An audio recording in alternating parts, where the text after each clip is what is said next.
नमस्कार मित्रों। आज सीधू ने सट में हमारे साथ चंडीगढ़ से हमारे मित्र अजय शुक्ला जी जुड़े हैं, जो कि देश के बहुत प्रतिष्ठित संपादक हैं और हमारे चैनल के भी मित्र हैं, दर्शकों के मित्र हैं। और दर्शक उनको, उनके एपिसोड को बड़े सराहना से देखते हैं और बड़े चाव से देखते हैं और सराहते हैं। आज अजय जी हमें राहुल गांधी बिहार यात्रा पर गए हैं उसके बारे में अपना विश्लेषण प्रस्तुत करेंगे, क्योंकि न केवल और लोग, हम भी अजय जी से पूछते थे कि राहुल गांधी क्यों लेट हो रहे हैं, राहुल गांधी क्यों नहीं जा रहे हैं। तो आज अजय जी से अनुरोध है कि वो हमें राहुल गांधी का प्रभाव, जो कि बिहार में अभी चुनाव प्रक्रिया में वो जुड़ गए हैं। आज एक जनसभा तो उन्होंने संबोधित करी तेजस्वी के साथ में, दूसरी जनसभा, चुनावी सभा वो संबोधित करने जा रहे हैं। तो ऐसे वक्त पर अजय जी से अनुरोध है कि आप राहुल का बिहार के चुनाव पर असर, इस पर हमें बताएं। और सीधू ने सट में हमारे चैनल पर देश और विदेश में रहने वाले हमारे दर्शकों की ओर से आपका बहुत बहुत स्वागत है। अजय जी। नमस्कार। नमस्कार हरी भाई, और आपको और सारे प्यारे दर्शकों को नमस्कार। जैसा कि मैंने आपसे पिछली बार भी कहा था कि राहुल गांधी हर चीज को बहुत सोच समझ के, बहुत रणनीतिक तरीके से फूक फूक के कदम रखते हैं। भाजपा के तरह से उनके पास ना तो सरकारी संसाधनों से आना जाना है, ना ही उनके पास में इतना इफरात पैसा है कि वो बेवजह फूके और जो जहां जरूरत पड़े तो फिर कहीं कुछ नजर ना आए। तो ऐसी स्थिति में राहुल गांधी का एक बड़ा सरल सहज तरीका जो है वो अपने आप में एक बड़ा संदेश देता है। इस संदेश की जब बात हम कर रहे हैं तो आप जब हम बात कर रहे हैं तो आप बताइए, यदि राहुल गांधी इससे पहले इस चुनाव में कूदे होते तो क्या कहते कि नहीं नहीं, अभी तो सीटों को लेके विवाद चल रहा है, बहस चल रही है, अभी वो नहीं हो रहा है। कहते नहीं, अभी तो सीएम का चेहरा या और लीडरशिप का चेहरा या मुद्दे या घोषणा पत्र को लेकर के अभी कुछ नहीं है, बस होगा जब तब बताएंगे। राहुल गांधी को तो तभी आना चाहिए जब वो हर बात का जवाब दे सके जी, और दूसरे को कटघरे में खड़ा कर सके। राहुल गांधी क्षेत्रीय नेता नहीं है, वो किसी राज्य भर के नेता नहीं, वो राष्ट्रीय और अंतरराष्ट्रीय स्तर के नेता हैं और भारत के नेता प्रतिपक्ष भी हैं। तो उनका कद शैडो प्राइम मिनिस्टर का है, जो संवैधानिक तौर पर। तो ऐसी स्थिति में शैडो प्राइम मिनिस्टर को अपने पद की गरिमा के मुताबिक ही करना चाहिए। वो नरेंद्र मोदी तो है नहीं। राहुल गांधी ने बता दिया नरेंद्र मोदी क्या है। नरेंद्र मोदी वही है कि जहां वोट के लिए जरूरत पड़ जाएगी तो आप कहेंगे भाषण मत दीजिए, नाचिए, तो वो नाचने लगेंगे। तो नरेंद्र मोदी का असली चरित्र यही है कि वो वोट के लिए नाचने लगेंगे, वोट के लिए यूं यूं करने लगेंगे, वोट के लिए अपराधियों को ले लेंगे, वोट के लिए कुछ करेंगे। अब मैं इसमें आपको दो उदाहरण देता हूं। जी,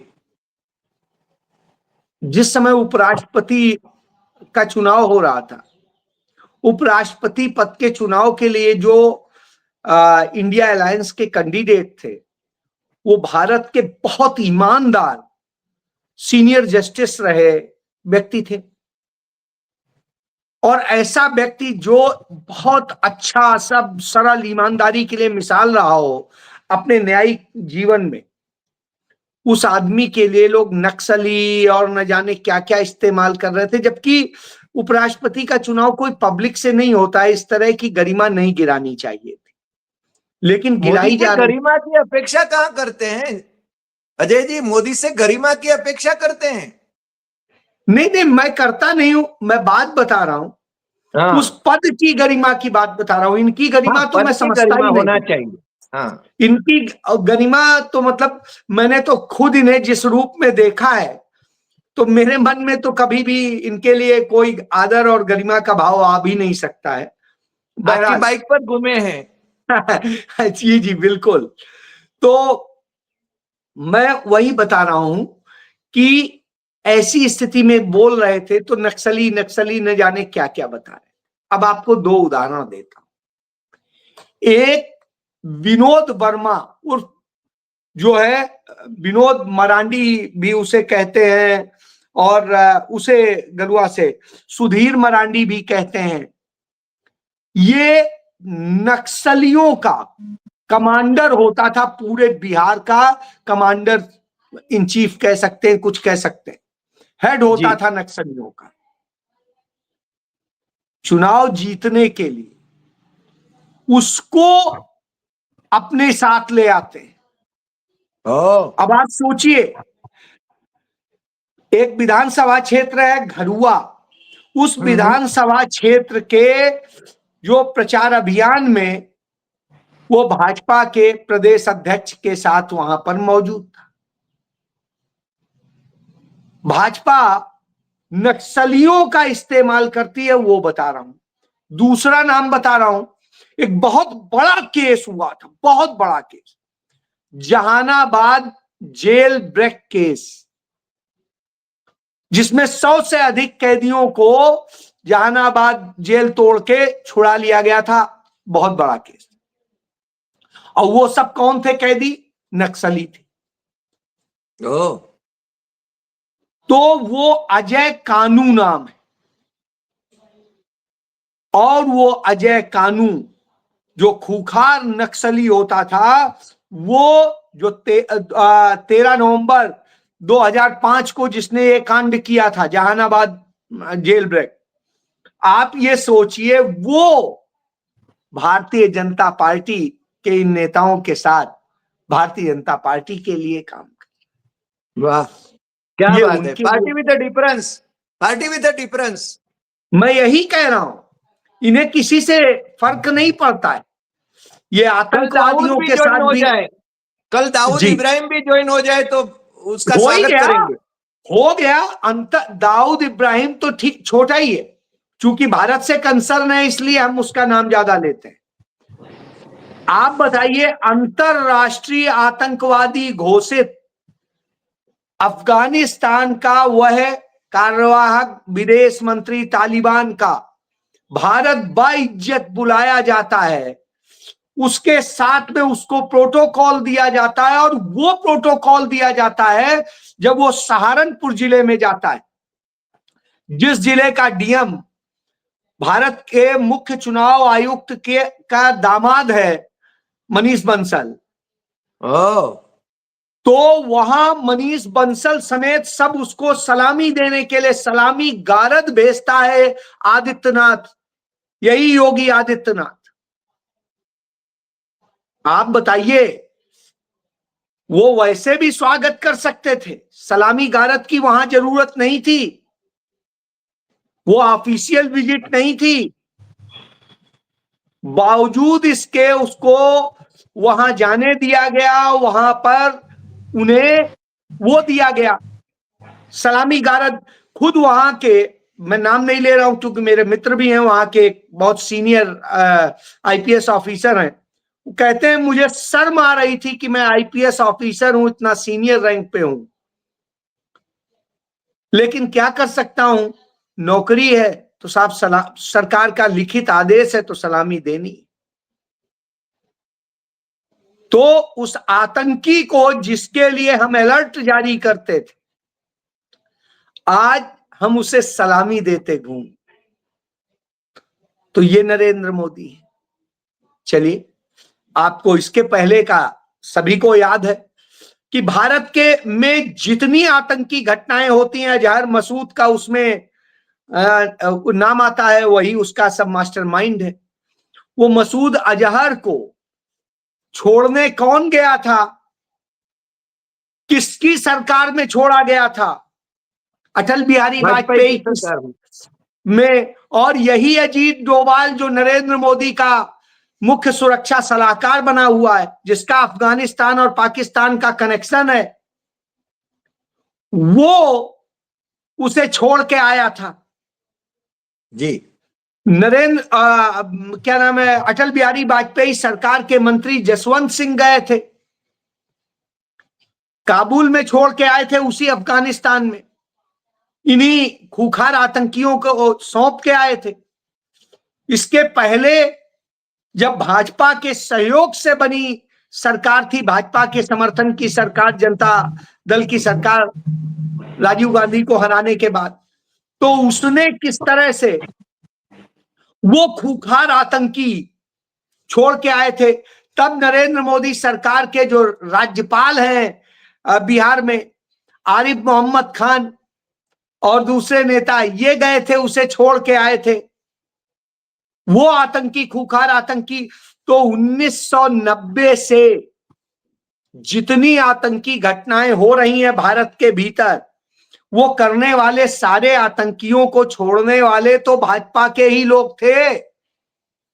अजय जी, एक बात मैं बीच में आपको रोक के बता देता हूं। यही आरिफ मोहम्मद खान मेरे अच्छे दोस्त हैं, उन्होंने खुद कहा था कि डॉक्टर फारूक अब्दुल्ला ने दोनों बार आतंकवादियों को छोड़ने से साफ इनकार किया था, मगर वीपी सिंह ने उनको डराया, धमकाया और उनकी सरकार को बर्खास्त करने की धमकी दी थी। इसलिए उन्होंने आतंकवादियों को छोड़ा और लिखित में विरोध दर्शाया।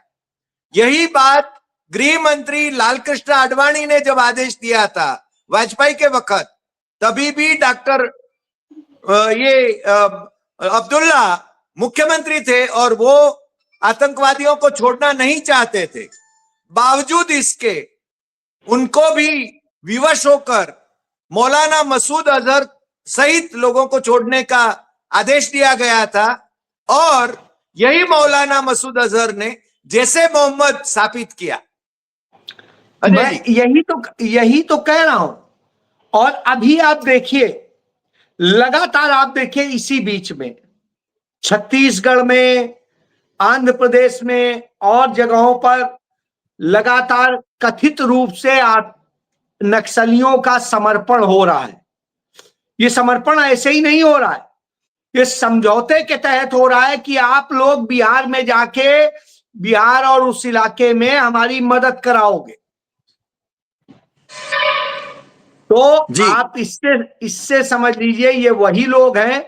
तो 1990 से कश्मीर से लेके कन्याकुमारी तक जितने आतंकी घटनाएं हुई हैं, सब भाजपा सरकारों द्वारा छोड़े गए आतंकियों के संगठन ने ही की है।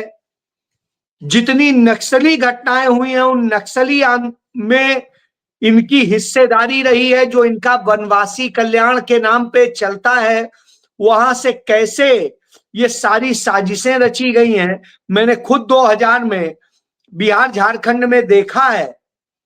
मेरे समय में जब मैं वहां था तो राज्य बटा नहीं था, बाद में मेरे सामने ही बटा था।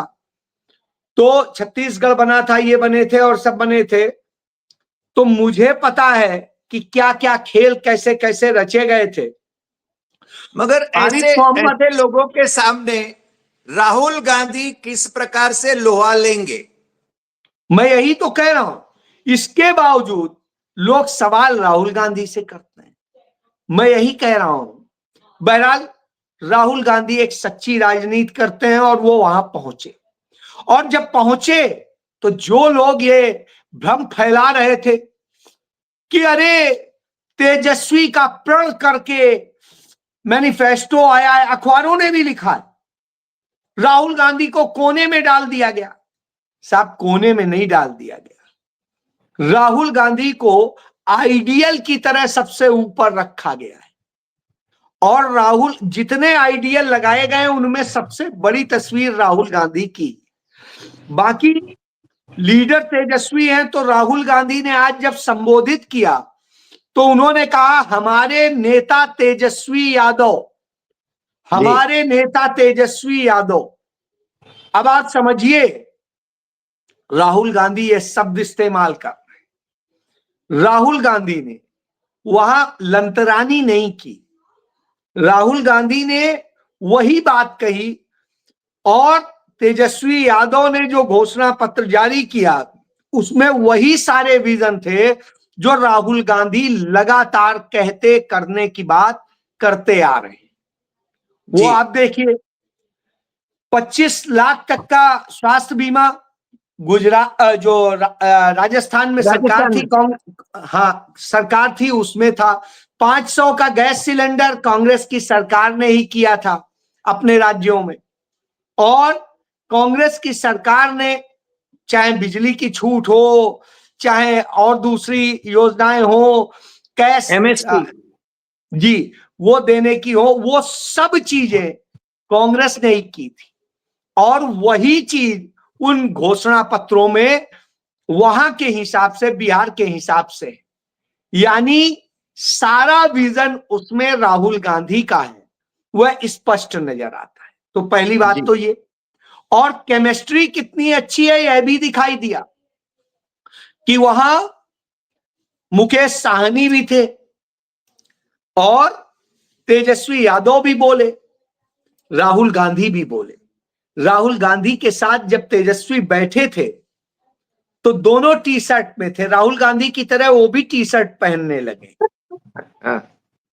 आप ये देखिए, और इसके बाद में आप सबसे बड़ा मैं वहां की जनता को कहूंगा, इतनी भारी बारिश हो रही थी, बावजूद इसके लोग पहुंचे, और भीग करके पहुंचने के बाद में उन्होंने राहुल गांधी को सुना, और जिस तरह से राहुल गांधी ने सभी दलों के जो भी सहयोगी दल हैं उनके प्रत्याशियों के साथ में खड़े होके जो फोटो खिंचवाई और कहा कि इंडिया गठबंधन के, उन्होंने कांग्रेस के नहीं कहा, यानी महागठबंधन के जितने साथी दल के प्रत्याशी हैं, चाहे वो वाम दल के हों, चाहे मुकेश साहनी की वीआईपी पार्टी के हों, चाहे आरजेडी के हों, चाहे कांग्रेस के हों, उन्होंने साफ कहा उनको वोट करिए।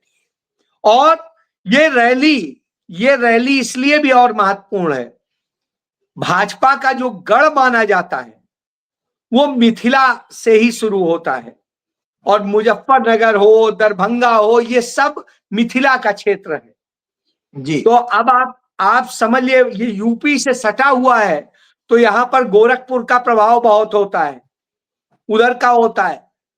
तो इसके बावजूद राहुल गांधी ने चुनौती देते हुए शुरुआत वहीं से की, मुजफ्फरनगर से, और अब दरभंगा पहुंच गए होंगे या पहुंचने वाले होंगे।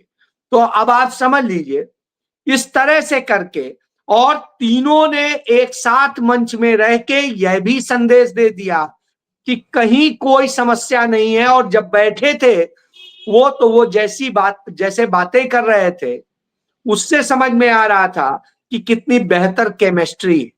अब ये लोग इसी बहाने सही, कम से कम राहुल का ऐसे तो नाम नहीं लेंगे, ऐसे तो अच्छा तो कुछ छापेंगे नहीं, बुराई छापिए, आप बुरा ही दिखाइए।